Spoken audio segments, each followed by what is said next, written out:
ఒరే అమ్మఒడి పథకం ఏమైందిరా, తల్లికి వందనం ఏమైందిరా అంటే మా వల్లభనేని వంశీ మా వాళ్ళని తిట్టినాడట. మేము అడిగేదానికి నువ్వు చెప్పేదానికి సంబంధం ఉందా? ఒరే రైతులకు 20,000 రూపాయలు ఏమైనా రా అంటే పోతానికి ఇష్టం కూడా పచ్చిపూతులు తిట్టాడు మమ్మల్ని అంటాడు ఒకడు.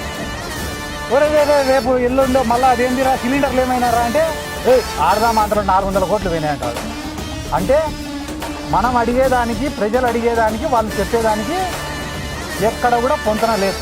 మీరు రాసి పెట్టుకొని ఇంకొక 4 ఏళ్ళైనా కూడా ఇవే బీద ఏడుపులు ఉంటాయి తప్ప ఈ రాష్ట్ర ప్రజలకు వాళ్ళు చేసేదంటూ ఏముండదు.